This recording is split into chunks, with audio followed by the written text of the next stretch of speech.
যারা যারা স্টেনোগ্রাফি শিখছো বা স্টেনোগ্রাফি অ্যাকচুয়ালি পরীক্ষা দেবে তাদের জন্য গুড নিউজ। অ্যাকচুয়ালি স্টেনোগ্রাফি পরীক্ষার রুটিন বেরিয়ে গেছে। পরীক্ষা আহ, কবে হবে এবং সিলেবাস কী এবং বেতন আমরা দেখে নেব। প্রথমে আমরা দেখে নেব বেতন।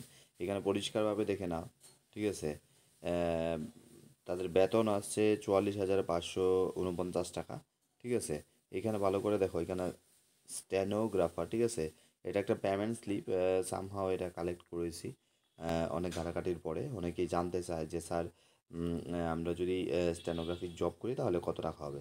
তাহলে প্রথমেই জেনে নেব যে স্টেনোগ্রাফি অল ইন্ডিয়া লেভেলে এক্সাম হয়। সেইটা তুমি ত্রিপুরাতেও চাকরি হতে পারে, কিভাবে হবে, কোন ডিপার্টমেন্টে চাকরি হবে সেইগুলো নিয়ে আলোচনা করব। সেখানে হলো B group, B C D তিনটা ক্যাটাগরি আছে এবং সেই অনুসারে স্যালারি হয় এবং কোন কোন ডিপার্টমেন্টে চাকরি হবে তোমার সেইগুলো নিয়ে আলোচনা হবে। তো তোমরা যারা যারা কোচিং করতে ইচ্ছুক আছো, তোমরা জয়েন করতে পারো। আমরা মার্চের 1 মার্চ থেকে আমরা শুরু করতে চলেছি। তো অলরেডি আমরা অ্যাডমিশনের জন্য নোটিফিকেশনও দিয়েছি। তোমরা যারা যারা অ্যাডমিশন নিতে চাও তারা জয়েন করতে পারো। তো আমরা দেখে নেব স্টেপ বাই স্টেপ তার চাকরি কোথায় হবে, সিলেবাস কী আছে, সিলেকশন প্রসিডিউর কী আছে এবং পরীক্ষা কবে, এসএসসি যে রুটিন দিয়েছে পরীক্ষার ক্যালেন্ডারে সেইটাও আমরা দেখে নেব। আমরা দেখে নেব পরীক্ষার ক্যালেন্ডার। স্টাফ সিলেকশন কমিশনের দেখো টেন্টেটিভ ক্যালেন্ডার যেখানে দেওয়া আছে 2024 এবং 25-এর। তো আমরা দেখো group C stenographer limited department competitive. আমরা এইসবে যাব না, এটা হলো ডিপার্টমেন্টাল এক্সাম, সো তোমাদের এক্সাম না এটা। তাছাড়া অন্যান্য এক্সামও তোমরা দিতে পারো যারা যারা পরীক্ষা দিতে চাও। ডিপার্টমেন্টাল এক্সাম ছাড়া আমরা চলে যাব কোথায় কোথায় এক্সাম আছে, ঠিক আছে। এই যে এই এক্সামটা হলো তোমাদের জন্য। এখানে বলা আছে stenography group C and D examination 2024 এবং তোমাদের নোটিফিকেশান আউট হবে 16 জুলাই এবং তোমাদের এটা ক্লোজ হবে লাস্ট ডেট 14 আগস্ট, ঠিক আছে। অক্টোবরে তোমাদের পরীক্ষা, ঠিক আছে। তো তোমরা যারা যারা দেখো স্টেনোগ্রাফি অল ইন্ডিয়া লেভেলে এক্সাম, সো তোমরা যারা চাকরির জন্য ডিটারমাইন্ড তারা আমাদের সাথে যোগাযোগ করতে পারো। অল ইন্ডিয়া লেভেলে exam, all India level exam, all India level exam, এই কারণে তোমাদের কি পরিশ্রম তোমাদের করতে হবে, ঠিক আছে। তো যারা ইচ্ছুক আছো, ঠিক আছে, স্যালারি দেখো প্রচুর স্যালারি, পরিশ্রমও ওইভাবে করতে হবে।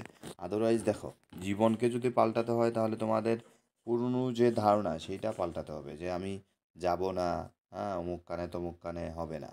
আর যেহেতু অল ইন্ডিয়া লেভেলে চাকরি, তাহলে কোথায় কোথায় ত্রিপুরাতে চাকরি হওয়ার সম্ভাবনা আছে সেইটাও নিয়ে আলোচনা করব। এবং পাশাপাশি যারা এই ইয়েতে দিতে চাও, এখানে ট্রান্সলেটরেরও কাজ আছে। এবং এখানে আছে তোমার কনস্টেবল এসএসসি জিডি। যারা এসএসসি জিডি করতে চাও তারা জয়েন করতে পারো আমাদের ব্যাচ। সবগুলোই মার্চের 1 মার্চ আমরা স্টার্ট করব, ঠিক আছে। তো এছাড়া এসএসসি সিএইচএসএল আছে, সিএইচএসএল আছে, এসএল, তারপর সিজিএল আছে, সিজিএল আছে। তো আমরা দেখে নেবো সিজিএল এ দেখো কম্বাইনের জন্য তোমাদের কি জুন মাসে তোমাদের নোটিফিকেশন দেবে এবং সেপ্টেম্বর অক্টোবরে পরীক্ষা হবে, ঠিক আছে। এমটিএস যাতে তাদের মে মাসে দেবে নোটিশ, জুন মাসে লাস্ট ডেট এবং জুলাই আগস্টে পরীক্ষা, ঠিক আছে। তারপর আমরা দেখে নেব সিএইচএসএল এর ক্ষেত্রে এপ্রিল মাসে, মার্চের পরে এপ্রিল এসে গেছে এবং 1 মে তোমাদের অ্যাপ্লিকেশন ক্লোজ এবং জুন মাস জুলাই মাসে তোমাদের পরীক্ষা হবে। তাহলে দেখো অনেকগুলো পরীক্ষা। যারা সাব ইন্সপেক্টর দিল্লিতে দিতে চাও তাদের পরীক্ষা ফেব্রুয়ারি থেকে শুরু হয়েছে, মার্চের 14 তারিখ ক্লোজ হবে লাস্ট ডেট এবং তোমাদের মে জুন মাসে পরীক্ষা হবে। তো যারা যারা মার্চ এপ্রিল মে, হ্যাঁ, মে জুন, তো মার্চ এপ্রিল মে মোটামুটি 3 মাস যারা 100 ডেজের মতো তোমরা ক্লাস করতে পারো দিল্লি পুলিশের জন্য। জয়েন করতে পারো এখনই, আমরা ক্লাস শুরু করে দিয়েছি অলরেডি। তো চলো আমরা দেখে নেব এসএসসি স্টেনোগ্রাফি যারা স্টেনোগ্রাফার পোস্টে যারা অ্যাপ্লাই করবে তাদের জন্য সিলেবাস কী আছে। স্টেনোগ্রাফি যারা শিখছো, স্টেনোগ্রাফার পোস্টে চাকরির জন্য কোথায় কোথায় চাকরি হবে সেইটা নিয়ে আলোচনার বিষয়। তো দেখো, যারা stenographer grade C, grade D এই সমস্ত পোস্টে মানে অ্যাপ্লাই করবে এবং চাকরি কোথায় হবে দেখে নাও। প্রথমত হেডকোয়ার্টার্স অফ আর্ম ফোর্সেস, ঠিক আছে, প্রেসিডেন্ট রাষ্ট্রপতি ভবনে তোমাদের চাকরি হবে, ঠিক আছে। সেক্রেটারিয়েট যেটা যেখান থেকে রাষ্ট্রপতি সমস্ত কিছু কার্যকলাপ হয়, এবং ইলেকশন কমিশন অফ ইন্ডিয়া সেখানে চাকরি হবে, ইন্ডিয়ান ফরেন সার্ভিস ডিপার্টমেন্টে তোমাদের চাকরি হবে, তারপর সেন্ট্রাল ভিজিলেন্স কমিশন যেটা সেখানে তোমাদের চাকরি হবে, এবং স্টেনোগ্রাফার যারা গ্রেড ডি চাকরি করবে তারা মিনিস্ট্রি অফ পার্লামেন্ট অ্যাফেয়ার্সে পার্লামেন্টের মন্ত্রী যে দপ্তর থাকে সেই দপ্তর সংক্রান্ত অফিসে তোমার চাকরি হবে, ইলেকশন কমিশনে হবে, হেডকোয়ার্টার্স অফ আর্ম ফোর্সেস হবে, রেলওয়ে বোর্ডে হবে, আরআরবি যে কন্ডাক্ট করা অল ইন্ডিয়া লেভেলের যে রেলের চাকরি হয় সেইখানে হবে, সেন্ট্রাল সেক্রেটারি সেইখানে হবে। তো যারা যারা মানে ইনফরমেশন জানা নেই আমাদের এইখানে সমস্ত ধরনের ইনফরমেশন পাবে। ইউটিউব চ্যানেল জয়েন করো, এবং সোশ্যাল মিডিয়া ফেসবুক ইউটিউব বা আদার যে ইনস্টাগ্রাম চ্যানেলের লিঙ্ক আছে সেখানে জয়েন করে নাও। ডাইরেক্টরেট অফ ফরেন্সিক সায়েন্স সেখানে পাবে, সেন্ট্রাল ভিজিলেন্স কমিশনে পাবে, স্টেনোগ্রাফি গ্রেড সি যারা চাকরি করবে তারা কোথায় কোথায় পাবে, subordinate government offices, controller general of defence accounts, controller and auditor general of India. দেখো অল ইন্ডিয়া লেভেল যে ক্যাগ যেটা, হ্যাঁ সেইখানেও তোমরা চাকরি পাওয়ার সম্ভাবনা আছে যারা চাকরি পাস করবে। তারপর এসএসসি স্টেনোগ্রাফার অ্যালাউন্সের বেনিফিটস, ডিআরএস অ্যালাউন্স আছে, হাউস রেন্ট আছে, ফোন বিল আছে, মেডিকেল এবং ট্রাভেল অ্যালাউন্সেস আছে, ঠিক আছে। স্টেনোগ্রাফি সিলেবাস নিয়ে আলোচনা করবো, স্টেনোগ্রাফি সিলেবাসে কী কী আছে। তাহলে স্টেনোগ্রাফার গ্রেড সি এবং গ্রেড ডি এক্সামিনেশনের যে সিলেবাস আছে সেই সিলেবাস আমরা দেখে নেব, ঠিক আছে। আগে আমরা দেখে নিয়েছি স্যালারি কী আছে, ঠিক আছে। আমাদের যারা সিলেকশন পাবে তারা কোথায় চাকরি পাবে। তাহলে ত্রিপুরাতে কাস্টম ডিপার্টমেন্ট আছে, ইলেকশন ডিপার্টমেন্ট আছে, এবং ত্রিপুরাতে আর কী কী আছে, সেন্ট্রাল কাস্টমস ভিজিলেন্স কমিশন আছে, কমিশনের ব্রাঞ্চ আছে কি না সেটা যা, আর সব প্রত্যেক বর্ডারে বর্ডারে কাস্টমস অফিস আছে, ঠিক আছে, এক্সাইজ ডিউটি আছে। তো সেখানে যে আবগারি ট্যাক্স যেটা সেখানেরও সেন্ট্রাল অফিস আছে, তোমরা দেখে নিতে পারো আগরতলা শহরেই আছে। তাছাড়া আছে অন্যান্য যে সেন্ট্রাল মানে ডিফেন্সের যদি থাকে সে হেডকোয়ার্টার, এইখানেও তোমরা চাকরি পাওয়ার সম্ভাবনা আছে, ঠিক আছে। তো ভ্যাকেন্সি ওয়াইজ হয়, তাহলে নর্থ ইস্টের ভ্যাকেন্সি আছে, ঠিক আছে। নর্থ ইস্টের প্রথম হলো সিলেবাস জেনারেল ইন্টেলিজেন্স, এবং জেনারেল ইন্টেলিজেন্সে মোটামুটি প্রায় 30-40 রকম, 40-45 রকমের বেসিক্যালি কি রিজনিং আছে, তোমাদের রিজনিং করতে হবে।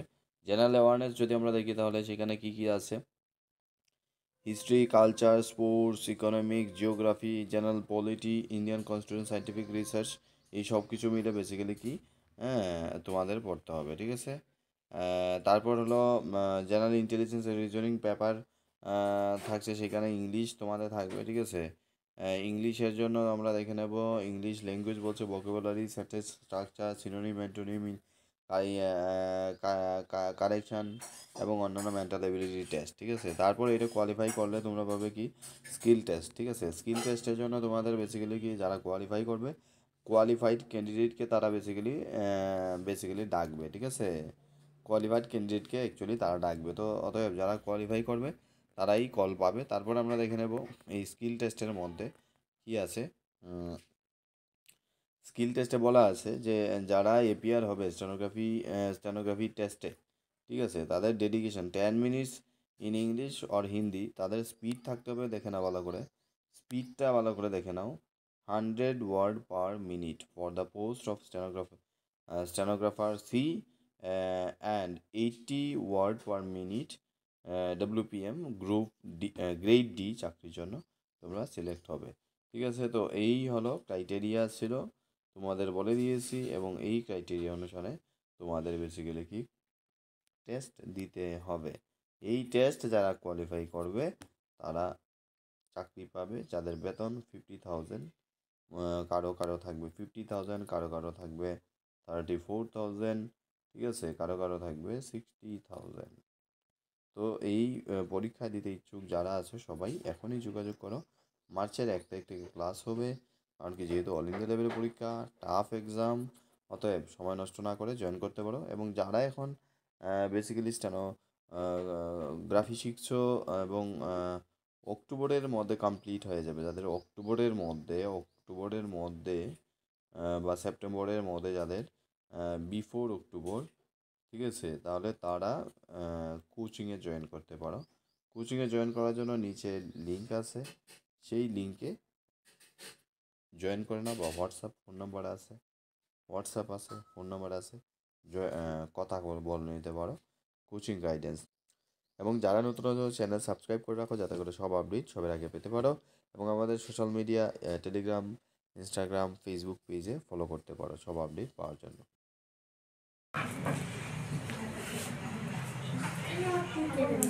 নাম্বার বাজাল না